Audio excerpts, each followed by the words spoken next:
tudo bem com vocês? Eu espero que vocês estejam bem. Hoje eu vou falar de teatro. Eu vou falar para vocês sobre a manifestação do teatro, que é um texto dramático. Eu quero iniciar a aula com uma clássica cena de Hamlet, William Shakespeare, né? Ser ou não ser? Eis a questão.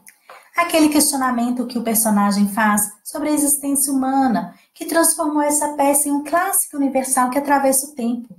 Então, o teatro tem essa marca. O teatro consegue construir dentro da sociedade marcas eternas. Sabe por quê? Porque o teatro é uma arte da encenação, é uma arte dramática. E na língua portuguesa, o teatro entra no momento em que a gente começa a estudar o texto dramático.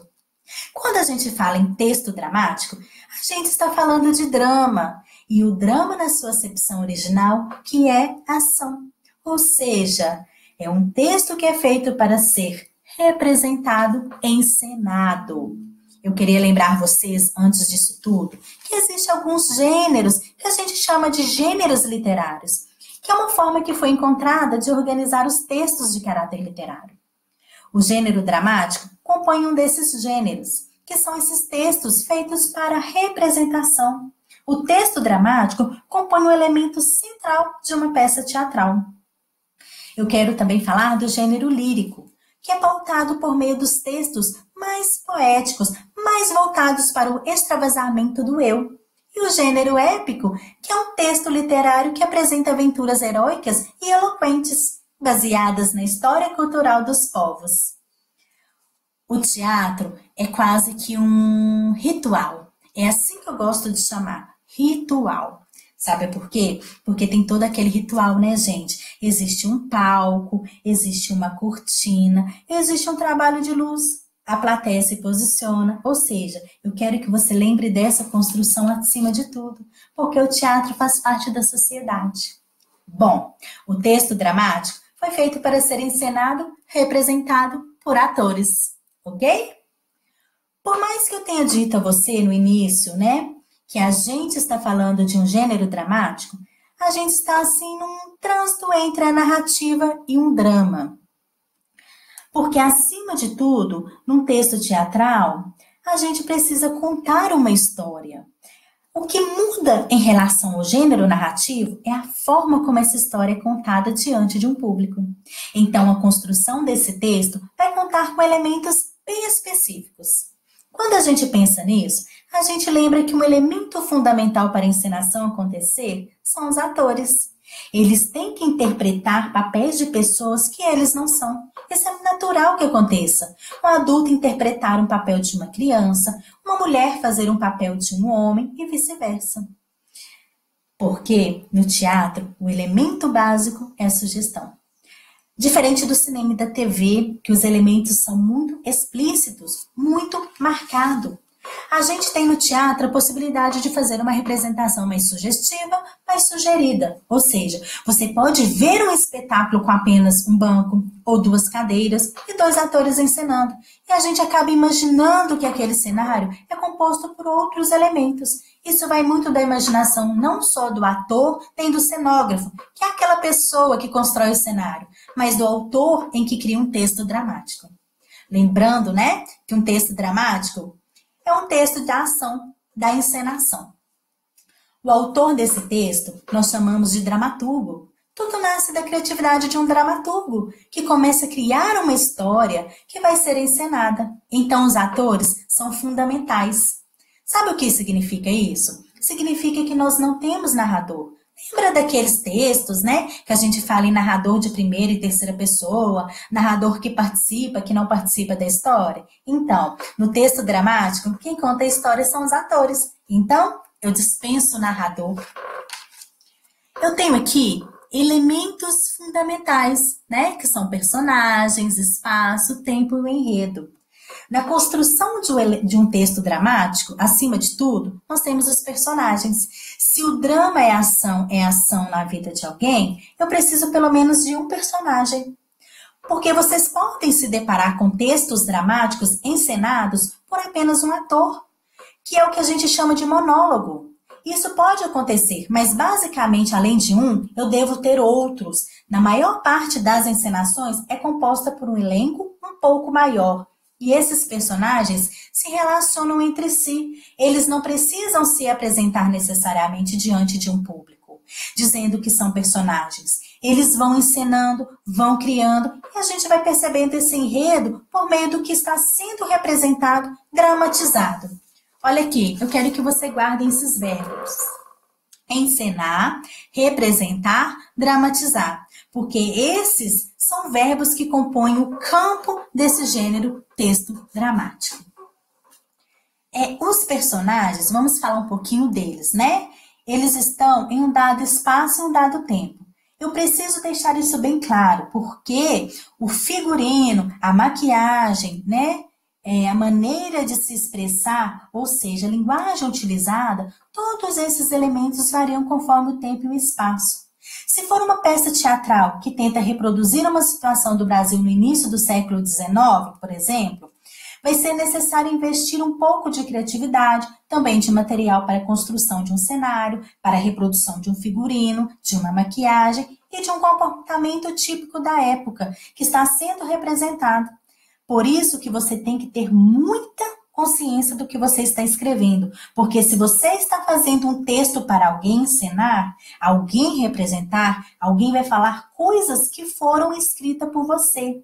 Essa fala formal ou informal, certo ou errado, vai depender do contexto, vai variar conforme o perfil do personagem e o contexto que está sendo apresentado. Então, pense nisso na hora que você for escrever um texto teatral. Ok? Pense que tempo, que lugar, que pessoas, que história elas querem contar. Bom, por isso que a gente tem um enredo. O enredo de um texto teatral, ele é marcado por elementos típicos da narração, mas que na encenação ganha força ainda maior. Porque essa encenação é feita por meio de atos e de cenas, que são as partes de um espetáculo teatral. As cenas são pequenos blocos que são geralmente marcados pela entrada e saída dos personagens em um dado cenário. Então, eu tenho dois atores contracenando e eles conversam e, de repente, um ator sai e entra uma atriz. Essa saída de um personagem, entrada de outro, esse deslocamento, ele pode provocar mudanças de cena. Assim como também a mudança de cena pode ser feita por uma questão de cenário, uma mudança de temática. Tá? Agora, os atos são representados por um conjunto de cenas que compõem aí sim um tema maior. Então, o espetáculo, por exemplo, que vai narrar o nascimento, a adolescência, a fase adulta de um personagem, cada fase da vida pode representar um ato, porque as cenas compõem uma unidade temática.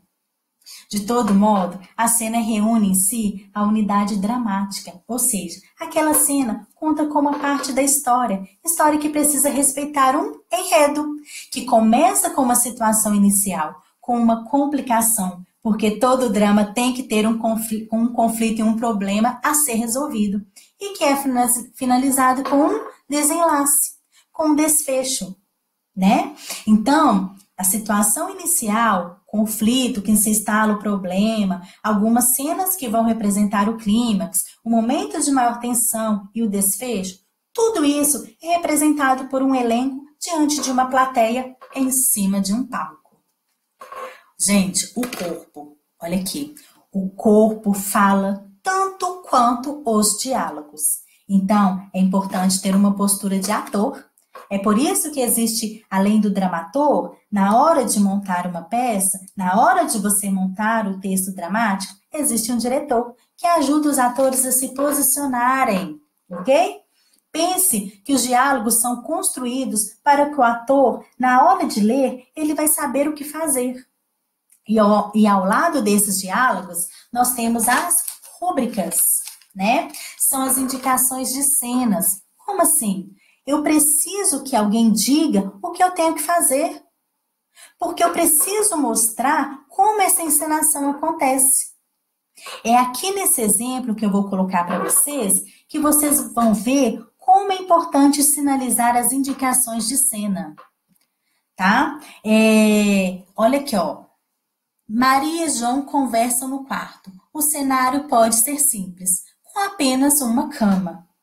Perceba que na hora de colocar esse tipo de informação é um pouco diferente do texto narrativo. O narrador constrói uma linguagem para que a gente mergulhe na história. E aqui, ó, de fato, é uma informação meramente descritiva, para você saber sobre os personagens, onde eles estão, qual é o espaço que eles ocupam, tá? Vocês lembram que a gente tem sempre um espaço um espaço e um tempo, né? Um enredo. Olha aqui, Maria, nervosa. Você não vai dizer nada? Eu disse que estou grávida. João, sério e sem reação? Não sei por onde começar. Dá uma pausa, hesita. Olha aqui, gente, observe aqui que eu tenho Maria, né? A Maria, o nome dela, o nome do personagem está escrito em caixa alta, né? Ele está todo escrito em letra maiúscula, ok? Porque geralmente ele aparece assim.